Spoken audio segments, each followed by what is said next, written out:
Uh, Sadhguru, it's an extraordinary honor for me to interact with you. And before I really start the session, I must acknowledge on this public forum that I was introduced to the whole Isha Foundation concept by Abhay Ayama a couple of months ago, and it's been a life-changing experience for me. So I owe that to you because I've been able to imbibe some of your, principles, and I've been able to mentally overcome some hurdles. Hopefully, I'll be able to imbibe some of them going forward as well.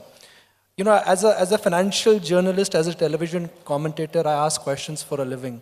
But I want to start with an observation. When I was a teenager, the definition of guru was someone who's got a long beard. When I was in 20s, the definition of… I haven't failed you. When I was in my 20s, the definition of a guru was man who has a beard who teaches yoga and meditation. And the new definition is a man who has a beard, teaches yoga meditation, but is also selling soap, shampoo, and talcum powder. If you have not brushed your teeth, I have to give you soap and brush. If you don't know how to meditate, I have to teach you how to meditate. If you don't know how to do fundamentals of life, we have to teach you that. I don't see any contradictions in this. And above all, for a nation like India, where we're looking for economic success. Economic success does not mean some killing in the stock market or whatever other fanciful stuff that people do. Economic success means 1.2 billion people get to at least live decently, because we are living in a condition where nearly 600 million may be postponing their dinner tonight. So, in that effort, I think everybody has a responsibility. And I know who you're referring to, of course, there's no missing the reference. Baba Ramdev, in late 90s, was on a hired bicycle, a rented vessel, 50 kilograms of Chyawanprash, house to house selling. I just spoke to him 3 days ago. He said, this year, Sadhguru, we're going to touch 5,000 crores turnover. I said, that's great. So he said, you must come and see my unit. I said, definitely I will come and see. About a guru doing this or that, I want you to look back on the history of this nation. Gurus have done all kinds of things, they've even fought battles. Yes? Yes. That's the tradition and history of this nation. So this image of a guru that a lot of people have today, particularly in the media, has fallen out of the calendar image of a man with a white beard, with a constipated look on his face. Unfortunately, their idea of a guru has come from the calendar image. But look back on the history of this country, you will see gurus did all kinds of things. They did politics, they did business, they fought battles. So not because that's what they wanted to do, because what is needed is what they did at those times. I think today, it's very important to set an example of a successful enterprise, which is not for personal profit. I think Baba is a fantastic example of that. So, let me now shift to what I do for a living, literally, which is ask questions on financial markets.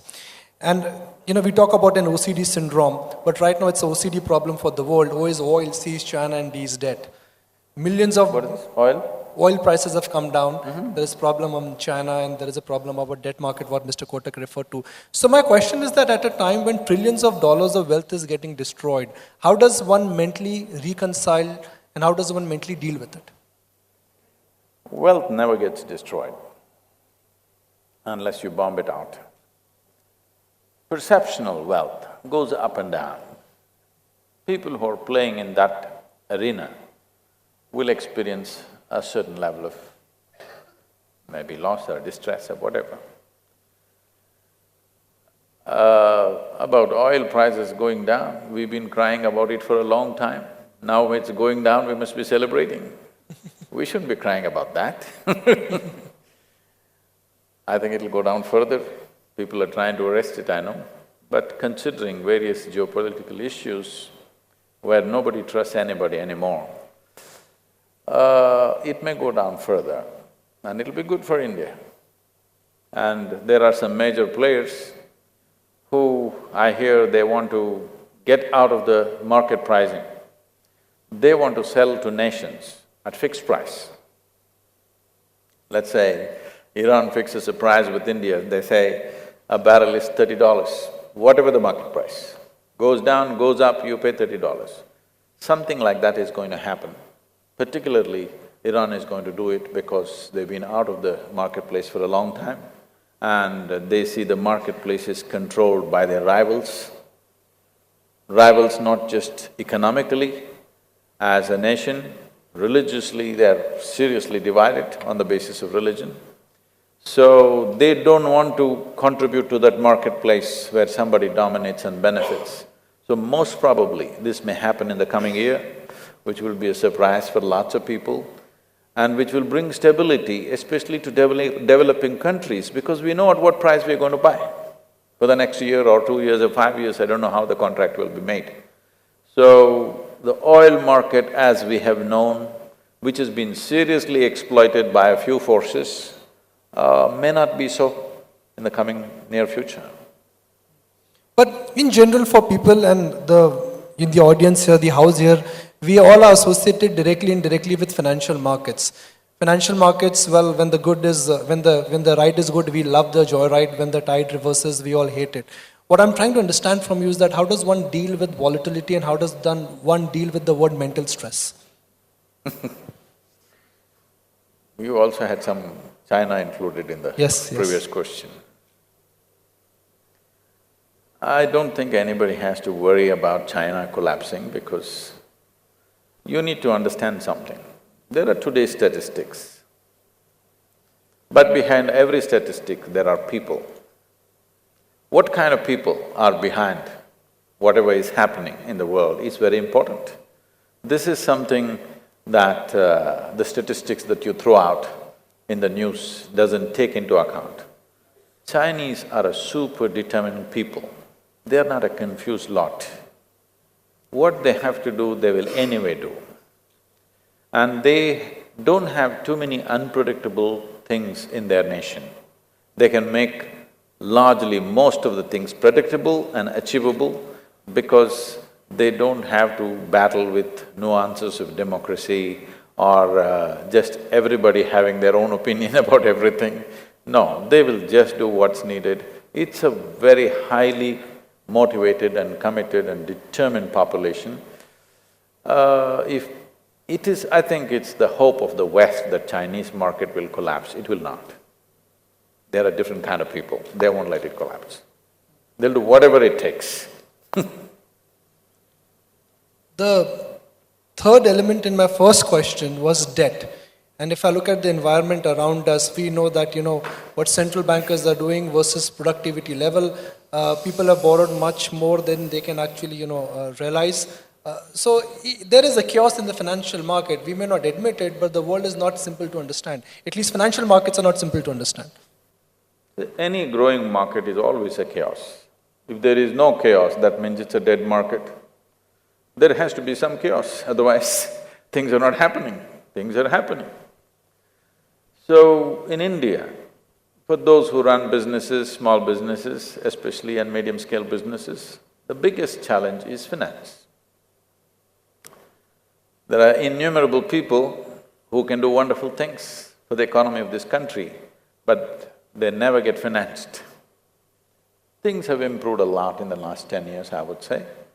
But for the last 50 years, if you look back, it doesn't matter what kind of incredible idea you have, how competent you are to execute it, money is one thing that never came by.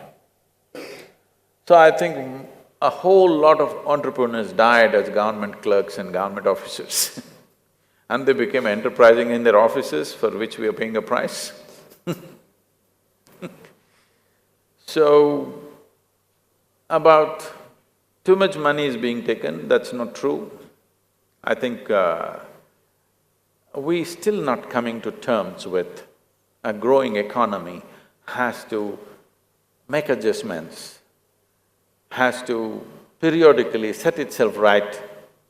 We are approaching economy with too much morality. Morality is not what's needed. What's needed is sense and fairness of what's happening in the marketplace. Instead of learning to be fair, we are trying to be persecutionist about everything. You can't grow an economy like that. We just have to look at fairness to the people, fairness to the players who are involved, fairness to the people who are customers and down the line, all the other beneficiaries. Instead of looking at what is fair, we are always looking at what is correct, which is completely incorrect if you ask me. So, what is your view on India? Mr. Kotak referred to the fact that India is like a Bollywood movie, ups and downs, great ending. The problem is right now, I can't see the up, I can feel the down. But he said it's a happy ending.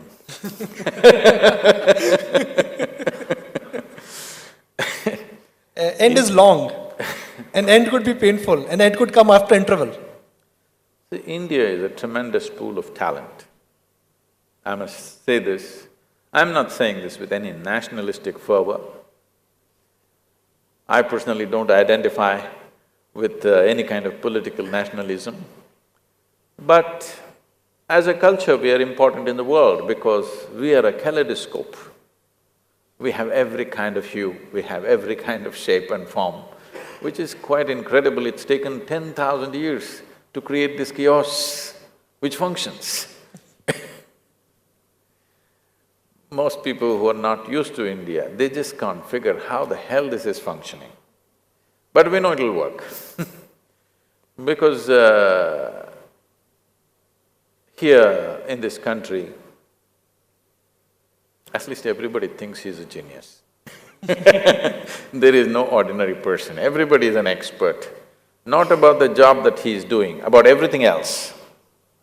If you go and sit in the local tea shop, he will be advising, making commentary about how Tendulkar did not know a particular shot and how he should have done that, how he should have played that particular match and how he missed it. And he will be talking about how the Prime Minister should do this and this. He knows everything in the universe, but he does not know how to make good tea. He runs a tea shop, but he doesn't know how to make good tea, but he knows everything else in the universe. This looks like a big problem. At the same time, there is a phenomenal enterprise in this mind. He wants to venture into everything, at least mentally. You go to United States, the guy who is doing that work, he is doing that work reasonably well. He knows nothing else and he doesn't want to know anything else. He just wants to do that and nothing else but that. So this is a different kind of nation. This is something that one has to understand. This is a tremendous potential. It's a potential without limits. But one area where we have seriously failed in this country is, we have been very deficient in leadership. I think that is a hangover from colonial days, where the entire society was structured in such a way that no leader should arise. Our education systems were designed in such a way that leadership should not evolve out of that. The entire system was designed to produce employees, not to produce leaders. So we are still suffering from that because we did not revolutionize our education system so that we can produce leaders. So it is a fabulous pool of talent, but without the necessary leadership which can bring that movement. We're beginning to see that kind of leadership little bit happening, but still it needs traction down the line. In India, if a good leader comes up, people will worship that leader. A leader does not need worship. A leader needs traction down the line. He needs many layers of leadership who will be capable of implementing or executing the vision or the direction in which he wants to take a certain situation, whether it's business or the nation. We have lacked that because we have been an occupied nation for a little too long. So always we don't want to confront problems because in an occupied nation, if you see a problem, avoid it and go home. That's been our attitude for a long time. Leadership means you have to seek out problems where they are. Before they come, you want to confront them. Before they take birth, you want to fix them. So that is generally missing in the larger population, but this generation is looking at it differently. Because today almost everything that's run in this country are run by people who are born in free India, that they don't have this hangover of being afraid of confronting problems. But the hangover is still there, not everybody is free from that. We have to get the youth out of this. This generation has to really make an effort to come out of it. If we produce significant leaders, we will be one of the most significant nations on the planet, but in a very different way than any other nation has ever been. So we are sitting on this threshold right now. We can move this 600 and odd million people from one level of living to another in the next 10 to 15 years if we do the right things. Never before in the history of humanity has it ever happened that without force, without violence, this many people have been moved from one level of living to another. Never before such a thing has occurred. We are sitting on such a possibility. All of you, if you conduct your businesses sensibly, that's where we will go. But is the definition of leadership changing? I mean, we've had military leaders, we've had elected leaders, now business leaders. Broadly, the whole approach and leadership is changing now, not only in India but around the world. Yes, this is a changing situation, that's an evolving situation that's happening internationally. If you look back and see, there was a time when religious leadership was the most influential leadership at one time.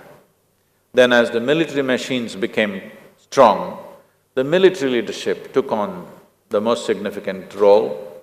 Then in the last 100 years, democratically elected leadership has come into power. I would say in the next 15 to 25 years, the business or the economic leaders will be the most significant leaders on the planet. But there is an issue with this, there is plus and minus to this. You would like to normally hear pluses first or minuses first? Well, the good news first, I would say. The financial market. The good thing about a business leader is, he is not predetermined. Two religious leaders cannot agree on anything for nuts. Military leaders should not agree because if they agree, they'll be out of their profession. Democratic leaders cannot agree for a variety of reasons. Even if they agree in private, in public they cannot agree. But a business leader is willing to make the deal with anybody if the deal is good. He is willing to deal with the devil if the deal is good. Or in other words, he is looking at life far more pragmatically than any other leadership in the past. But the problem is, he's got an albatross around his neck. That is, people see a business leader as self-centered. It's all about himself. He's trying to fulfill his personal ambition. He has no larger vision. This is a transition that business leadership needs to make from personal ambition to a larger vision, because businesses have grown to a size where many businesses are larger than many nations. Once this has happened and people are employing, hundreds of thousands of people, when such a thing is happening, it is important that business leadership moves from personal ambition to larger vision, that they must show that they're here to make a difference. This does not mean you don't make money, because the success of a nation is no more determined by the success of its military or its politics, but by the success of its businesses. So now that this has happened in the world, it is time that business leadership evolves and takes the tag of self-interest group and becomes a group of larger interest of the nation and the world. And the beauty about business is, at some point if business thrives, national boundaries can be, largely obliterated. The need… See, if you have… once it happens like this, that people have invested around the world, you wouldn't want to bomb any part of the world because you have interests all over the place.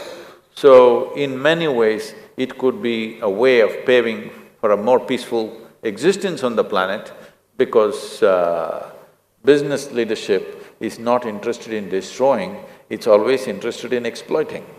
And exploitation may not be a good thing by itself, but this exploitation has to transform itself into really making a difference, because it makes a difference anyway. If the economy thrives because of successful businesses, anyway it makes a difference. It is just the image of the business leader has to be changed. This is very, very important. People have to trust a business leader. Right now, that is still not there. People think, oh, they're going to make money for themselves. This has to change. A larger population needs to understand the success of the businesses in the country are good for them. This has to be communicated properly. Is that one of the reasons why Indians traditionally have invested in gold? They've always invested in property. We can claim the kind of entrepreneurs and business leaders we have, but somehow if I look at the average Indian, we don't back the enterprise here. You are living in Mumbai and you were talking about financial instruments and all this, but I want you to understand, at least 80% of Indians don't know a thing about these things, really, including myself.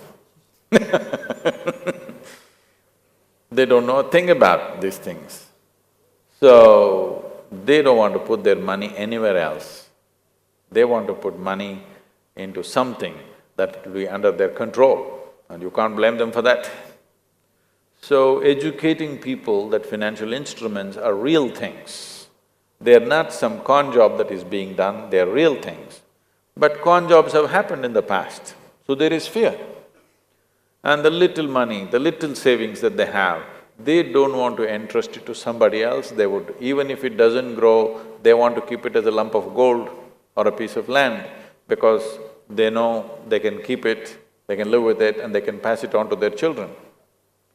So this is an evolving situation.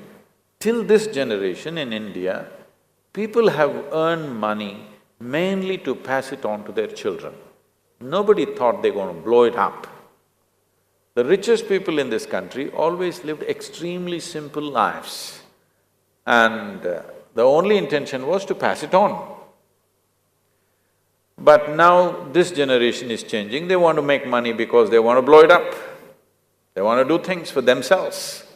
So this is a new trend. Once this happens, now investing in financial instruments, investing in other areas apart from gold and land will become more commonplace. But you need to understand, still 60–70% of people have no clue what this is. Let me address something which is, I guess, common with this audience, and it will be common for our viewers who will be watching the show later. The fear of attachment and the fear of security. What are you attached to? I'm attached to my family, I'm attached to a lot of things, material things in life and emotional things in life. How does one detach some of their worldly attachments, and especially material attachments? If you want to detach from the world, everything material, including your body, you should jump into the ocean, you're on the coast. This entire nonsense is going on for too long, let me put this to end. If you want to be detached, you must do it efficiently, isn't it? 2 meters of rope can do it. You don't need a philosophy you don't need all kinds of teachings. You want to detach yourself from life, 2 meters of rope can do it for you. I'm asking you, are you here to experience life or to avoid life? That's a question. Yeah. Are you here to experience life or… So, what is the best way to experience life? You know, No, answer the question. You want to experience life or avoid life? experience life. Tell me, can you experience anything? Anything, from the simplest thing to the most complex things. Can you experience the food that you eat if you're not involved in that process of eating? Can you experience the people around you if you're not involved? Can you experience the work that you're doing? Can you experience anything in your life unless there is involvement? Where there is no involvement, there is no experience of anything. The more profound your involvement, the more profound your experience of life. So, why do you want to detach? What your problem is entanglement. Whatever you touch, you're getting stuck to it. Can you keep the microphone now? No, I'm just checking if you if it's stuck to you. Like I said, I'm attached because I'm a professional anchor, so that's the attachment I'm referring to. No, the problem is just this, we are getting entangled. Wherever you involve, you're getting entangled. Why this entanglement is happening is because your involvement is selective or discriminatory. Try this and see in your life. When you walk out from here or right here, see if you can look around. All these people, some of them you know, many of them you do not know. Just see if you can look at every face with the same sense of involvement. The air that you breathe, the land that you walk upon, people around you, just everything. Show the highest level of involvement that you can manage. Whatever your level of involvement is, just the same level of involvement with everything. You will see involvement is a fantastic thing and there will be no entanglement. Now I'm willing to involve with this person, not involved with this person. Now you will get tangled up. So because you're getting tangled up, you come up with a life negative philosophy of detachment. Detachment will never happen. Those who are trying to detach will get more and more entangled because this is the nature of your mind. Shall we do an experiment with you? I'm going to move to the next part. No, shall we do an experiment with you? He's being very detached with me. Shall we do an experiment with you? No, we can always do it. Okay. Right now, next 10 seconds, you should not think of monkeys. Don't think about monkeys. Only monkeys, isn't it? So, you have a mind like this. If you say, I don't want something, only that will happen. In this mind, you say, I don't want to be attached. You finished.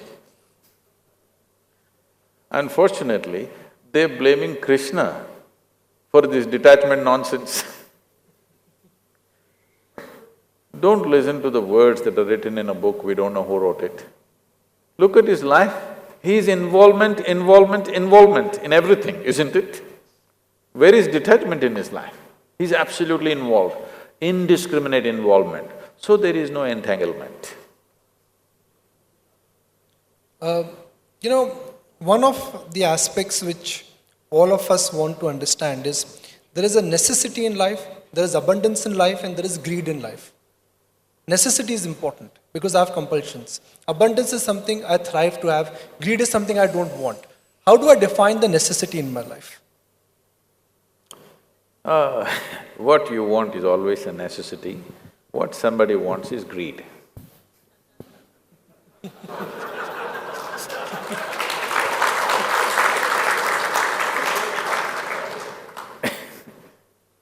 So let's not get into this kind of descriptions of any human being.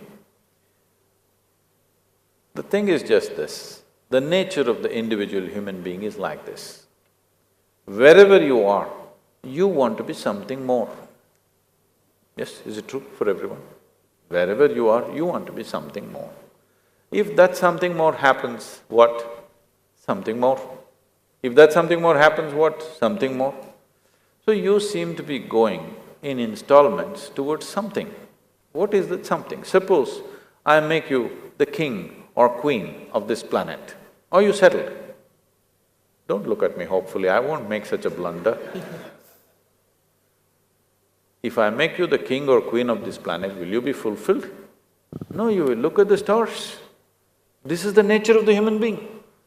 It doesn't matter what nonsensical teachings you give them, you cannot stop it within this, even in a single human being. These kind of teachings, be content, be happy with what you have, has not worked for a single human being on this planet. It will only work either when you are sick or you become too old for anything. Just suppose today you're down, very ill. You'll say, oh, what I have is enough, I don't need anything more. Tomorrow morning you're feeling a little better, again ready? Yes or no? So the nature, the very nature of being human is this, that you always want to be something more. How much more will settle you for good? If you look at this, you will see that it's not more, you want all. What you're looking for is an infinite expansion. If you try to achieve infinite expansion through material means, you will become an endless run. It's like trying to count 1, 2, 3, 4, 5 and one day you believe that you will say this is infinity. No such thing will happen, you will just become endless counting. Your longing to expand limitlessly is fantastic. The means that you're employing is very miserable because through physical means, you're trying to get to a limitless or an infinite state. The very basis or the very fundamentals of physical existence is a defined boundary. Where there is no boundary, there cannot be physical. We call this a physical body because there is a boundary line. If I remove all the boundary lines of this body, can this be a physical body? Nothing physical can exist without boundaries, but there is something within you longing to touch a dimension beyond boundaries. Your longing is fantastic. The methodology is a hopeless methodology. Now, this is not about greed, this is not about conquest, this is essentially a longing to expand because a human being cannot live within the limitations of physical boundaries. We want to expand to a limitless state. If this has to happen, the only way you can be successful is you transcend your physical nature in some way. If your experience of life touches a dimension beyond physicality, only then this will happen. If your experience of life touches a dimension beyond physical nature, then we use this most corrupted word called spirituality. Spirituality does not mean looking up or looking down, it simply means your experience of life has touched a dimension beyond your physical nature. What is the significance of such a thing? Why should I do this? It is simply this, everything physical about you is acquired. What you call as my body is something that you slowly acquired over a period of time. What you call as my mind also is physical. The content of the body and the content of the mind you gathered from outside through impressions and food that you consume. So, what you have gathered at the most can be yours, can never ever be you. The dimension beyond this physical nature is what you're experiencing as myself, but you're not experiencing largely what's happening in most human beings 99% of the time is just physical and psychological drama. Thought and emotion occupies 99% of your existence, isn't it? There is no experience of life as such. Everything is just psychological drama. In this psychological drama, you have pleasant dramas, unpleasant dramas, horror stories, everything happening. But it is all made by you, unfortunately, not consciously made in compulsive reaction to situations in which you exist. You're getting very serious. Can I tell you a joke? Hello? I guess the problem with these horror movies we make is that nobody will buy them. There are no producers who will, buy our mental horror movies. So how does one really control the mind chatter? Okay. On a certain day, a lady went to sleep. In her sleep, she had a dream. In her dream, she saw a hunk of a man standing there and staring at her. Then he started coming closer, closer, closer. He came so close to her, she could even feel his breath. She trembled, not in fear. And then she asked, "What will you do to me?" The man said, "Well, lady, it's your dream." What's happening in your head is your dream, isn't it?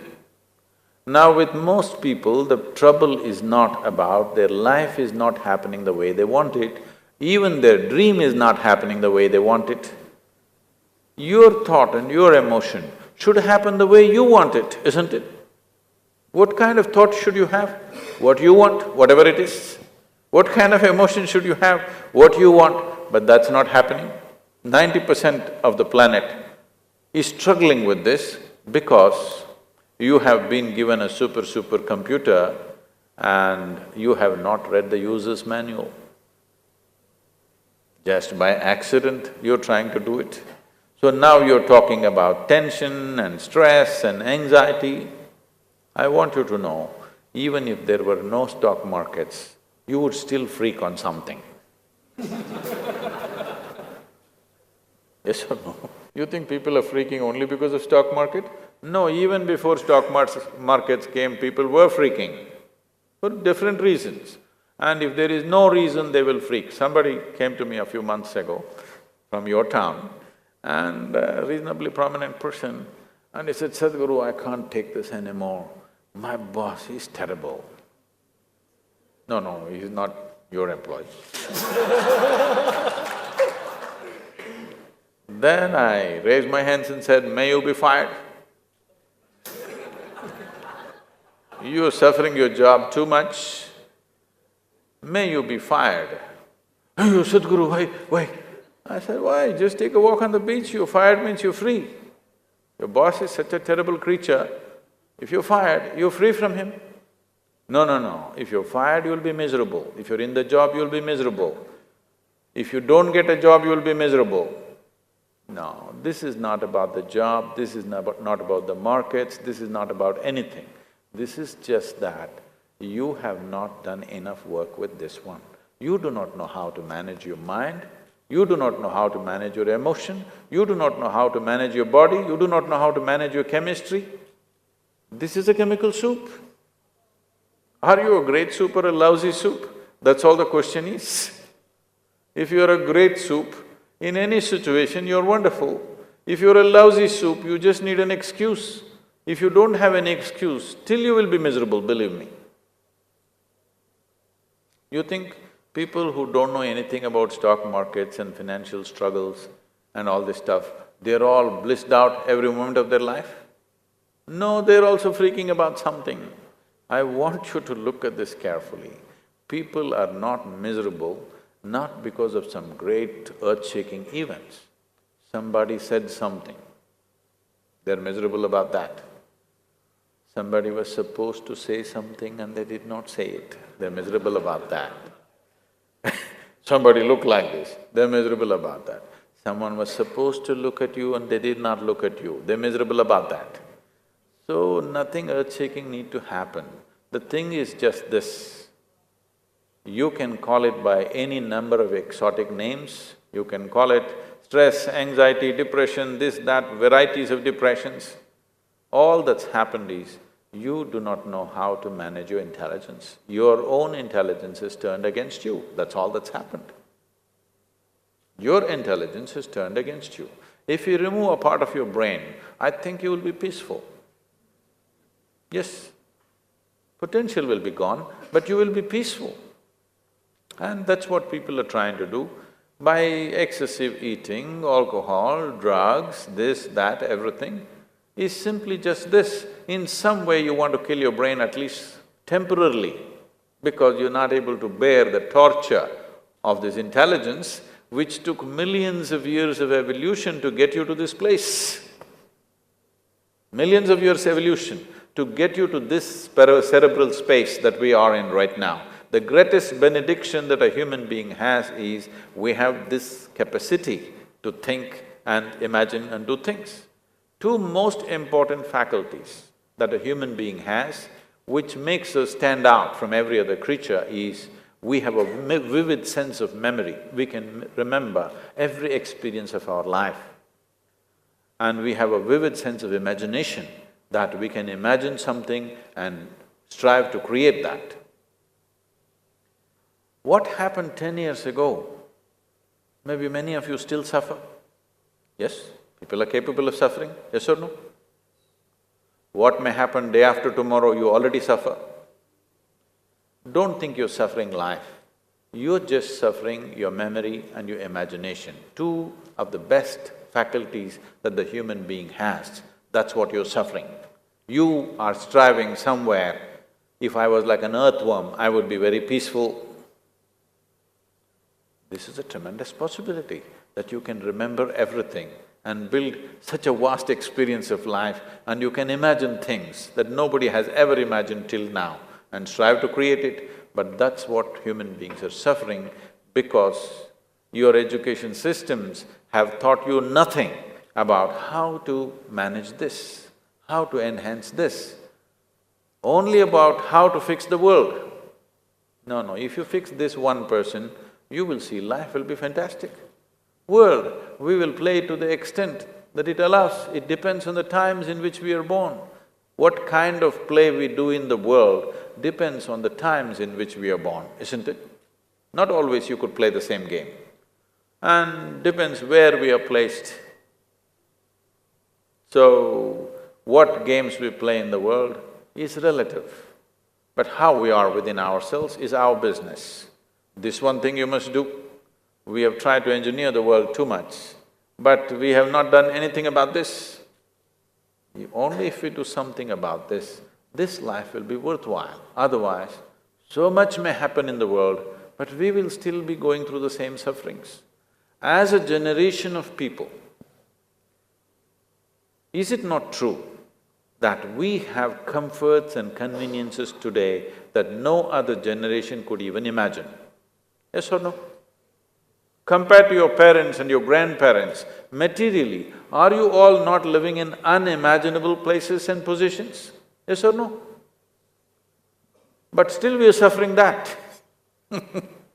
I want you to understand, every comfort and convenience we are enjoying has come to us with an enormous price to every other creature on this planet. At least if you're blissed out, it's all right to burn the world. Miserable people have no business to burn the world. I'm just going to ask one last question and then I'll open to the floor. You say that everything, emotions, the way we react to situation is all acquired, is something which we acquire by birth. So what role do you think destiny, after birth? Okay. What role do you think destiny plays then? So if your life is by design, you are the maker of your destiny. If your life is by default, then you are a victim of things that happen. When we say destiny, these are all fantastic defenses for the failures of your life. If you succeed with something, you always take pride in it. But if you fail, then some other forces up there, the planetary positions are not right. Yes, this is happening all the time. For all that success that happens, the chest swells up with pride. Failure that happens, God, Shani, the Shani controversy going on. Shani is not in the right place. At least the ladies are saved. They are keeping a certain distance. So, destiny means just this: whatever situations you create unconsciously, you think it's your destiny. Let's understand this. From today morning to now, forget from birth, from today morning since you woke up to this moment, So much is happening, activity within you. Physical activity, mental activity, emotional activity and energy activity is continuously happening. Both in wakefulness and sleep it's happening. Of all this activity, which is causing its own momentum towards something or fixing a direction by itself, how much of this activity is your conscious activity? If you ask me, for most human beings, less than 1% is conscious, rest is happening unconsciously. All these unconscious levels of activity that we are performing is bound to have an impact in terms of results. So when things happen to us that we did not expect, we think it's destiny, but largely we are working unconsciously. If you take or if you have mastery over your physical body, 15 to 20% of your life and destiny will be in your hands. If you have mastery over your mind, 50 to 60% of your life and destiny will be in your hands. If you have complete mastery over your life energies, 100% of your life and destiny will be in your hands. You can even determine the womb that you are born in. How you are born, how you will live and how you will die, you can determine all of it. It is just a question of have we taken charge of it or no. You must understand, we are living in a land where you've always been told your life is your karma. We need to understand this. Karma means action. So what's being said is not some fatalistic nonsense. What is being said is the most dynamic way to exist. Your life is your karma means your life is your making. Your life is entirely your making. Only thing is, large part of it you're making it unconsciously. If you make it consciously, it would happen the way you want it. If you make it unconsciously, it could seem accidental.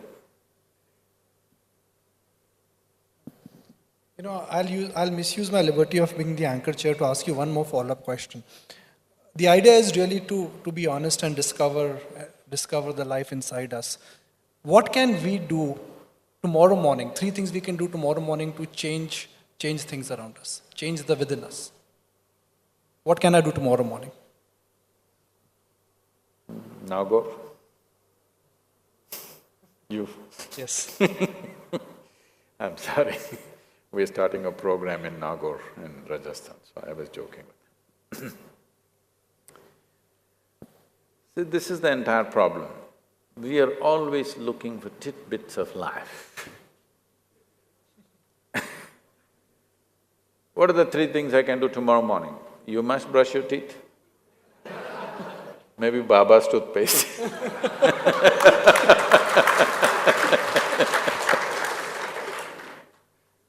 I don't know how it is, I have not used it yet, I think I should use it. So, the thing is just this, it's not about what you do. Life does not change because you change the content of your life. Life changes because you change the context of your life. How you do it? How do you wake up? You do one thing, because you're asking for something very specific, let me put it this way.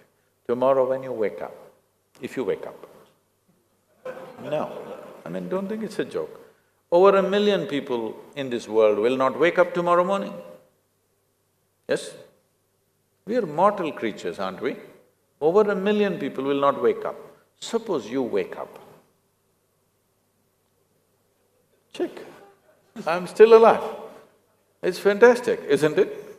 Over 1 million people did not get up tomorrow morning. They did not say another day, but you and me woke up. Wow. Can you smile? That you're still alive? Smile. Then check the few people who matter to you in your life. 4, 5, 10 people who are around you who matter to you, check if all of them are alive. Fantastic, they're also alive. Because if 1 million people died, at least 10 million people lost somebody who's dear to them, isn't it? You're alive, all the people who matter to you very much are alive. Fantastic. One more big smile, not at anybody, just because The biggest thing that's happening to you right now is that you're alive. Yes or no? What is the greatest thing that's happening to your life? Tomorrow morning, stock market went up 800 points, or you're alive, which is the biggest thing. Everything else is only relatively significant for us. The most important thing is we're alive. So tomorrow morning if you come alive, just check. You must check if you're alive. Because alive does not mean simply people are going around, this, everything they're doing mechanically. Become alive, really. And I don't know what time you get up, I don't want to fix it. Because media, you may get up at noon time, so you check, okay, it's 9:30. Every hour, okay, 9 o'clock, wow, still alive. One big smile, still alive. 10 o'clock, what's wrong with 10 o'clock? Still alive. I want you to understand that you're mortal. If you're conscious that you have come with a limited amount of time, you will arrange your life naturally in a most sensible way. If you think you're immortal, you have time to do stupid things. If you understand you're mortal, you don't have time to do anything other than what really matters to you. And in your life, you must be doing only what truly matters to you and nothing else but that, isn't it?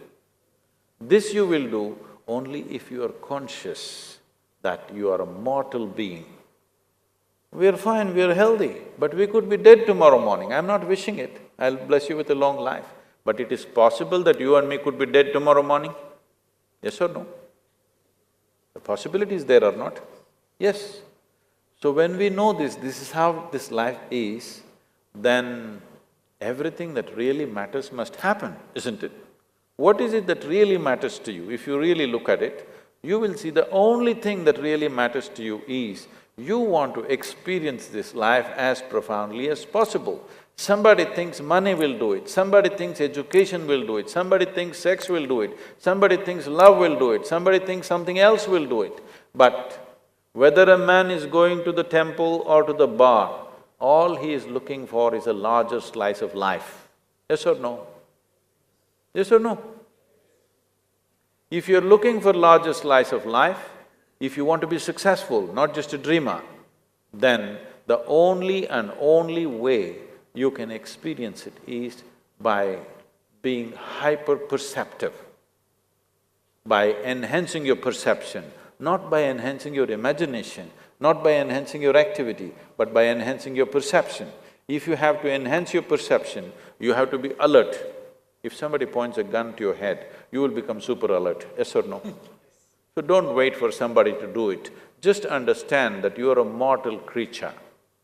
You are not a permanent thing, you're not an absolute thing. You're here for a brief amount of time. I'm saying brief because if you're joyful, this is a bloody short life.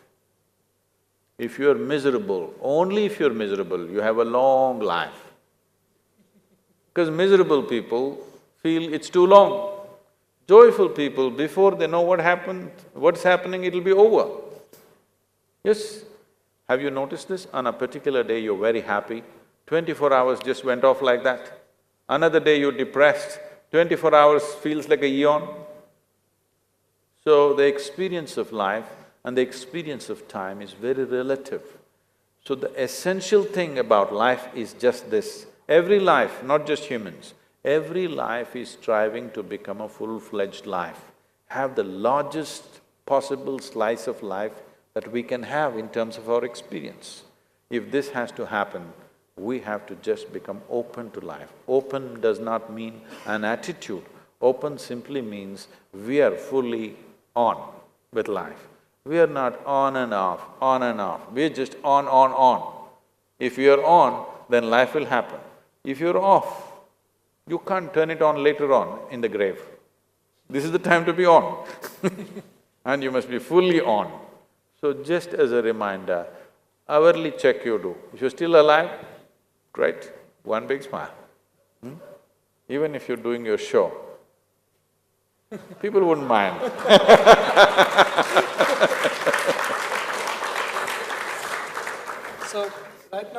I'll switch off my mic, something I can switch off. It is in my hand, and we'll open the floor mic.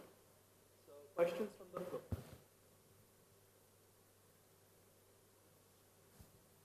He's proving he's not attached to the microphone. Any questions?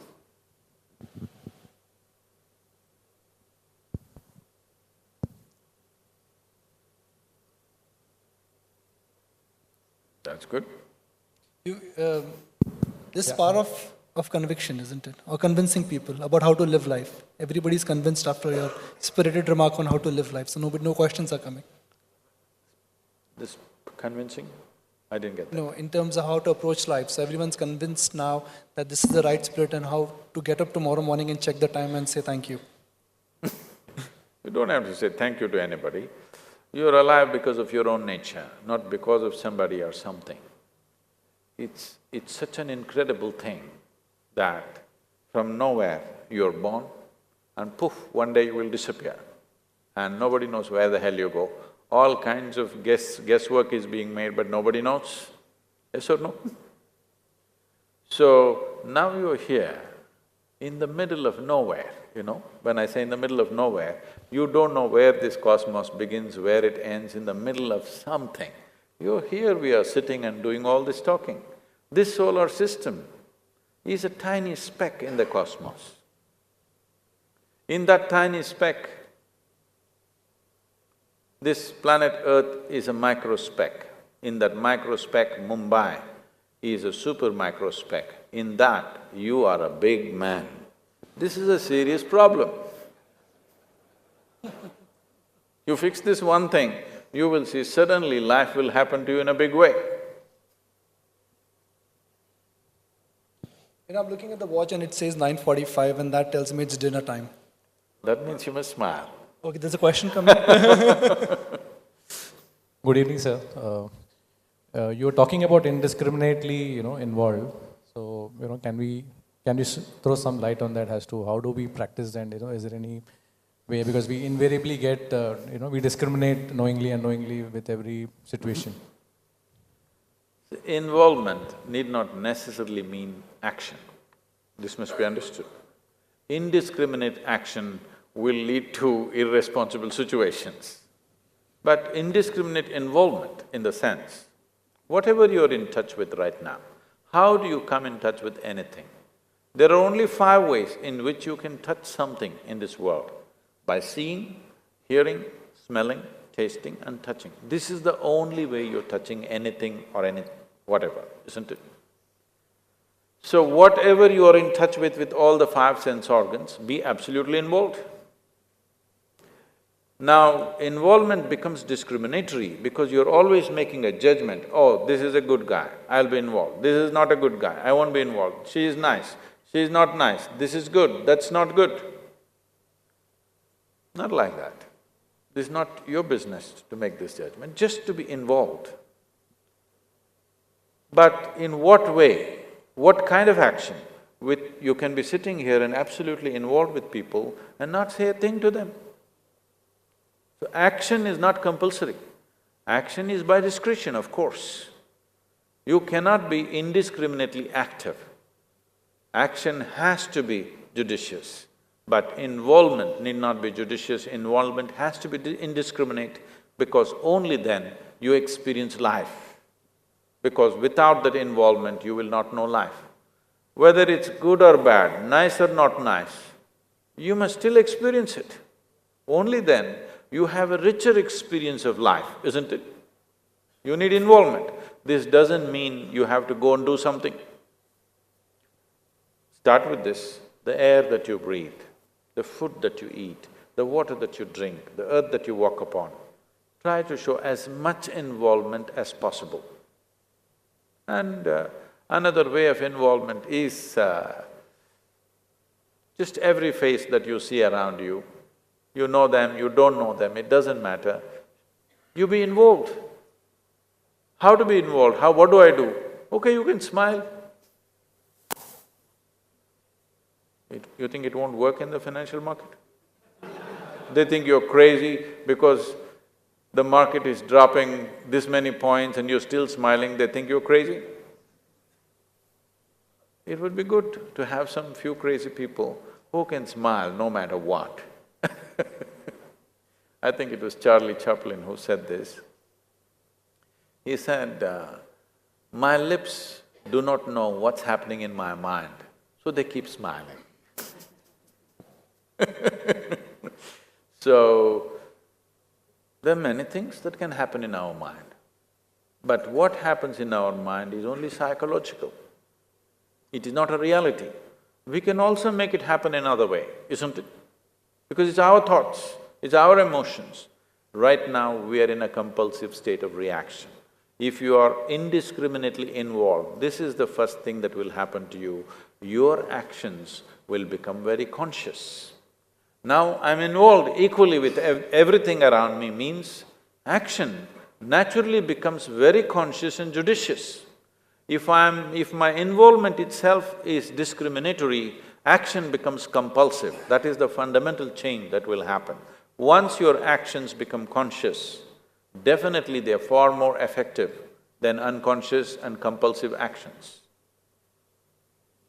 Anything from my other side, Nilesh? Any question before I close the session? Anything from you?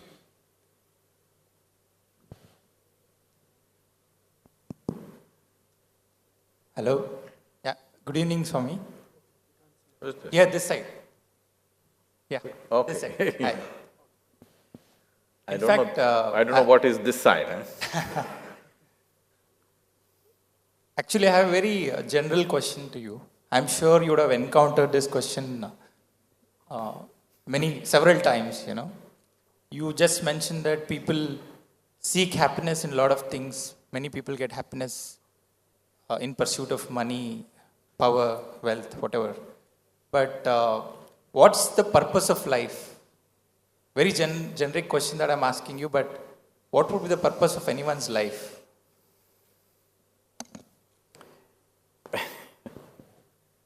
If you're right now in a blissful state, if you're ecstatic right now, would you ask, what is the purpose of life? This question comes up only when in some way the experience of life becomes burdensome, isn't it? When you were 5 years of age and bubbling around all over the place, did you need a purpose? You did not need a purpose, just being alive was good enough, isn't it? Now, being alive is not good enough because you're not alive enough. Yes? I want you to look at this. When you were 5 years of age, how alive you were. Today, how alive you are. Has it gone up or gone down?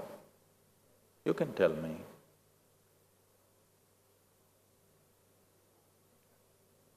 You become like this? When you're 5 years of age, we couldn't contain your aliveness. Today, okay, Sadhguru, finish it, let's have a drink and eat something.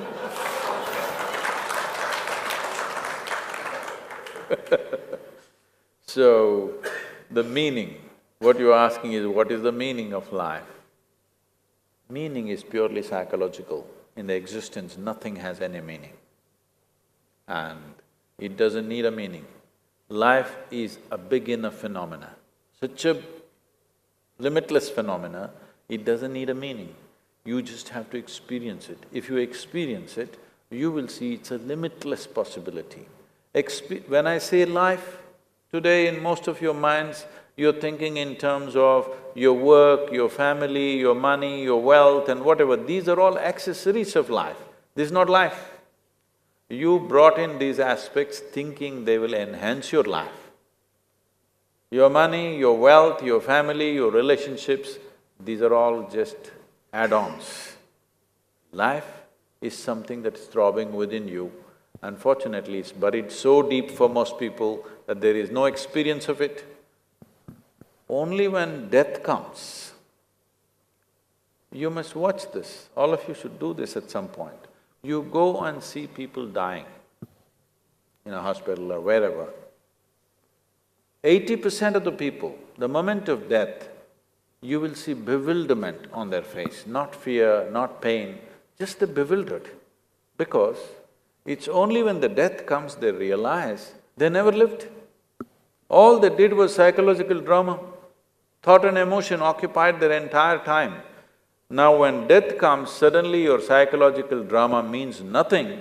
Now you see you never lived and it's time to go. That's one thing that should not happen to you. Before you fall dead, even if you have no inclination to explore the cosmos, at least this piece of life you must know in its entirety. Otherwise, it becomes a wasted life. Thank you very much.